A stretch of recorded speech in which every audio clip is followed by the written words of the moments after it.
네. 지역사회복지 환경 변화와 과제 세 번째. 앞서서 어떻게 지역사회복지가 환경이 변화되는가를 살펴봤어요. 우리가 여러, 어, 네. 정치적 변화라든가 사회적 변화, 그리고 경제적 변화, 산업의 변화, 과학적 변화를 살펴봤어요. 자, 그럼 우리는 지역사회복지가 어떻게 나가야 되는가, 그 과제를 한번 살펴보도록 할게요. 어, 지방정부라든가 지방자치단체가 열악한 지역들이 많죠. 그러다 보니까 앞으로의 과제는 이 변화에 맞게 하기 위해서 그 지방자치단체, 다시 말해서 지방정부를 얘기합니다. 지원이 복지가 지원하는 것이 확대가 돼야 돼요. 다시 말해서 복지 예산이 늘어나야 된다라는 거죠. 그리고 늘어날 수밖에 없습니다.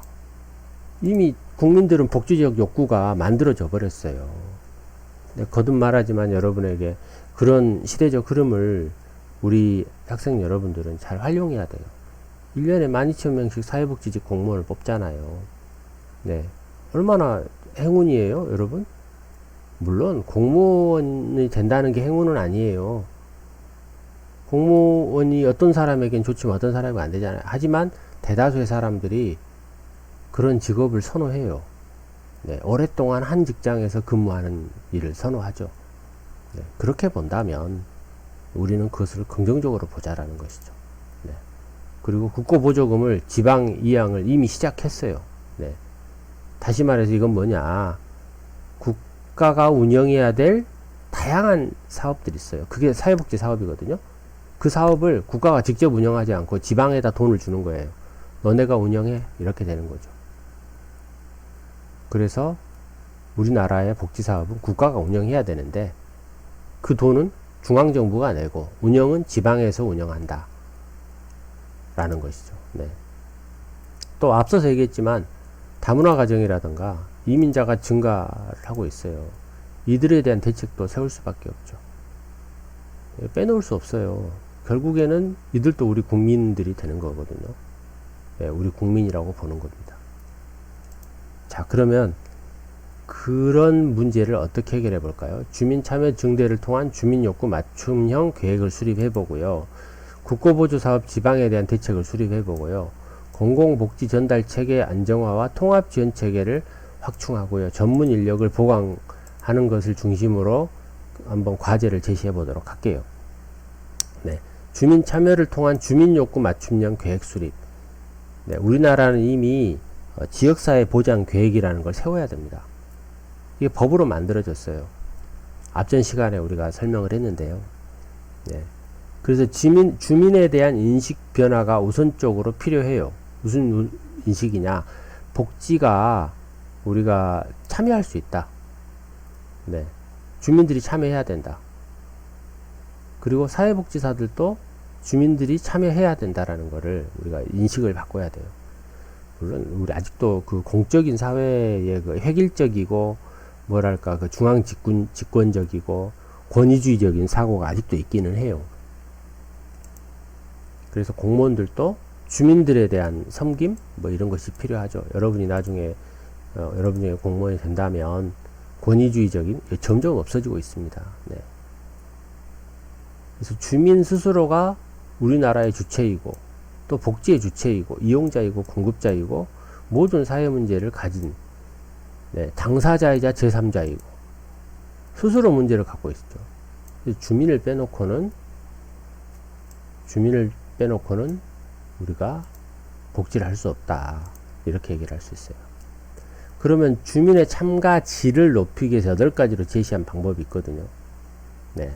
이걸 한번 봐볼게요. 제1단계는 참여 현장을 형성하고 2단계는 선의의 일방적 형태를 형성하고 3단계는 당사자의 협동 단계를 만들고 4단계는 배움을 통해 복지 문제를 당사자 문제로 인식하고 5단계는 복지 과제 정리와 목표 계획 수립을 하고 6단계는 지역사회복지 계획에 반영하고 7단계는 복지 정책의 반영하고 네. 하여튼 이렇게 우리가 8단계로 점점 주민 참여를 높여 나가야 된다라는 것이죠. 네. 자, 국가보조 사업의 지방이양 대책 두 번째입니다. 네, 아까 얘기했듯이 국가가 예산을 대고 지방이 운영하는 방법이에요. 그렇지 않으면 안 돼요. 왜? 왜냐하면 재정 자립도가 극심한 지역은 어떻게 되겠습니까? 그 지역은 복지를 하지 말란 얘기예요. 네, 그래서 우리가 사회복지만은 중앙 집권적인 그런 예산을 마련하고 운영은 지방이 해야 된다. 지방이양이 해야 된다. 이렇게 봐야 된다는 거죠. 그래서 지방이양 사업을 더 활성화하고 국고보조금은 유지하고, 다시 말해서 국가 예산을 유지해야 된다는 거예요. 그리고 중앙 집권적 법령을 하지 말고 지방 자치단체에 맞게끔 똑같이 만드는 게 아니에요. 똑같은 법령을 지방 자치단체마다, 지방마다 다르게 법을 만들어요. 그래서 조례가 뭐냐면 지방법입니다. 네. 지방이 가지고 있는 법, 네. 지방자치단체가 법령의 범위 안에서 자주적으로 제정하는 법규. 그래서 조례는 지방법이라고 얘기를 할 수가 있어요. 네, 그걸 개정을 해야 되고 만들어야겠죠. 그럼에도 불구하고 지방을 이양했는데 어떤 지방은 복지사업을 안 해버릴 수가 있어요. 경제를 활성화하겠다, 뭐 다른 걸 하겠다, 이렇게 얘기를 할 수가 있어요. 그런 부분에서 우리가 걱정이 되는 게 지방자치단체의 자의적 복지 예산을 삭감할까봐 이걸 걱정하는 것이죠. 네, 그 다음 세 번째가 지역복지 계획을 바탕으로 예산이 쓰여져야 돼요. 아까 얘기했잖아요. 지역사회 보장 계획, 지역복지 계획이라보다는 지역보장 계획. 예, 이미 우리가 법정 용어니까요. 지역사회 보장 계획을 바탕으로. 그러니까 꼭 이건 법정 용어지만 지역마다 다 복지 계획을 세워요. 그래서 그 계획대로 우리가 예산이 쓰이도록 해야 돼요. 갑자기 어떤 시장이 바꾼다, 예산을 바꿔버린다든가 이럴 수는 없다라는 거죠. 시의회에서 바꾼다든가 안 돼요. 어떤 데서 시도를 해봤어요. 근데 안 됩니다. 이거는 뭐 모든 거 계획대로 되기 때문에 약간의 변동은 있어요. 네. 그리고 재정 자립도 등을 고려해서 차별화되고 분권화된 계획이 만들어져야 된다는 것이죠. 네.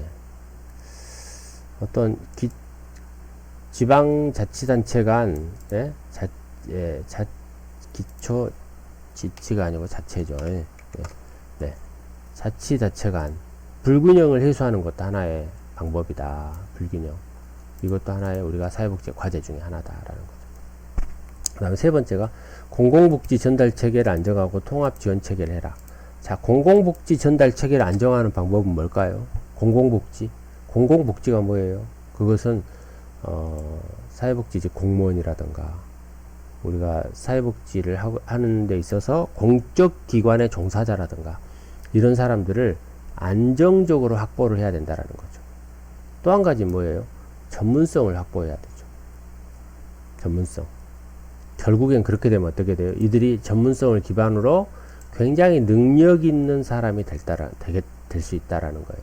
그래서 그들은 결국 통합적 업무를 처리할 수 있는 역량이 강화될 거라는 거죠. 그래서 능력을 극대화하고 통합 지원을 할 수 있는 시스템을 만들어내는 것이 우리 하나의 지역사회복지의 과제다, 이런 거죠. 그러려면 어떻게 해야 돼요? 우리가 선진 국가의 어떤 서비스도 배워야겠죠. 그리고 복지나 보건 서비스도 통합할 필요가 있어요. 네. 이것 따로가 아니라, 네. 그리고 민관의 자원을 충분히 활용한다. 이런 것도 하나의 우리가 앞으로 지역사회복지가 발전할 수 있는 그런 과제 중에 하나다. 이렇게 얘기할 수가 있죠. 네. 연수 문제 봐볼게요. 지방자치, 지방분권이 지역사회복지에 미치는 영향이 아닌 것은 지역 주민이 주체적인 참여를 할 수 있는 기회 제공이다. 네. 요구에 부응하여 정책 대안을, 누구 요구죠? 주민의 요구죠. 네, 제시다. 민간 부분은 실질적 참여를 확대한다. 지방정부의 사회복지 서비스 기획 능력을 강화한다. 네. 일률적으로 획일적인 서비스를 제공한다. 아니죠. 이것은 지방마다 다른 서비스를 제공하는 거기 때문에, 네. 네, 그러죠. 맞춤형, 획일적인 서비스를 제공하는 것이 아니에요. 지방마다 다른 서비스를 제공하는 거예요. 네, 최근 지역사회복지 환경의 변화에 대한 설명을 옳지 않은 것은 보건과 복지 서비스를 연계하여 통합적 서비스를 제공하도록 한다. 네, 통합 서비스 아까 얘기했죠. 4년 단위로 지역사회복지 계획을 수립하여 시군구별로 수행한다. 네, 지역사회 복지가 아니고 지역사회 보장이라고 내가 아까 법정 용어를 얘기를 했죠. 지역사회 보장 계획을 세워서 합니다. 공무원과 민간 실무자들의 네트워크를 운영하도록 하고 있다. 네, 하고 있어요. 지역사회 보장 협의체 이런 것들을 우리가 네트워크라고 얘기를 합니다. 지방 분권화로 복지 서비스에 대한 지역의 편차가 줄고 있다. 아니죠. 네네. 어디 봐볼게요. 지방의 재정 자립도가 낮을 경우에 사실 아직도 격차가 발생할 가능성이 있어요. 네, 그래서 어떻게 해요?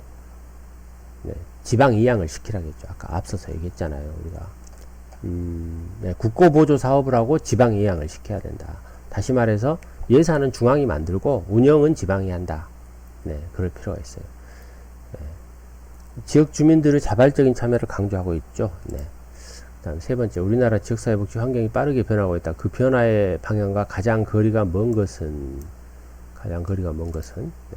산업화 도시화 현상이 생겼다. 사회복지 시설화 고급화가 생겼다. 아니요, 시설이 탈시설화가 됐죠. 우리가 네, 탈시설화가 됐어요. 그리고 서비스가 다양화가 됐고, 네, 지방자치제와 지방분권이 됐다. 사회복지 서비스의 시장화가 됐다. 이건 설명 안 했지만, 네, 시장화가 이미 되고 있다라고 봐야 돼요. 다문화 사회로 변화됐다. 네, 맞죠. 네.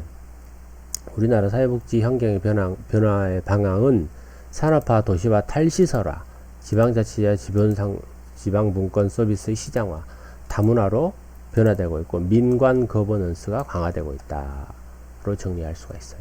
네. 그 다음, 해결 문제 볼까요? 자, 문재인 정부는 자치분권 5개년 로드맵을 만들었어요. 자, 그렇다면 4대 자치권을 제시를 했어요. 자치입법권, 자치행정권, 자치복지권. 네. 그러면 여러분이 광주광역시의 자치복지권은 어떤 것들을 사용하면 좋을까요? 어떤 부분을 강조하면 좋을까요? 네, 이거 한번 여러분들이 의견을 제시해 보세요. 여기는 네, 토론 및 해결 문제로 가볼게요. 네. 그러면 우리나라 사회복지시설 종사자 임금은 가이드라인이 있습니다. 전 국민의 우리나라의 모든 지역의 사회복지시설 종사자는 같은 월급을 받습니다. 동일한 임금을 받아요. 네. 그런데 월급 봉투를 보면 액수를 보면 달라요. 왜 그래요? 수당이라는 게 있어요. 그 어떤 수당인지 여러분이 조사해 보세요. 네. 네, 그 수당이 있어요. 땡땡땡 수당이 있는데 그 수당이 지역마다 다르게 적용하고 있어요. 결국은 어떻게 돼요? 지방마다 다른 임금이 적용되기 때문에 월급이 다르다는 것이죠. 그래서 왜 가이드라인은 중앙으로 정하고 수당은 지방마다 정할까요? 이런 것들이 마음에 안 든다는 것이죠. 그래서 예산을 중앙정부에서 전액 부담하자는 의견이 있어요. 또 지방정부의 자율과 재정에 맡기자는 의견이 있어요. 어떻게 해야 될까요? 나는 이렇게 했으면 좋겠는데, 중앙에서 다 예산을 만들어서 사회복지시설 종사자를 공무원과 똑같은 수준으로 줬으면 좋겠는데요. 그러려면 어떻게 바꿔야 될까요? 그 구체적인 방안을 여러분들이 한번 제시해 주세요.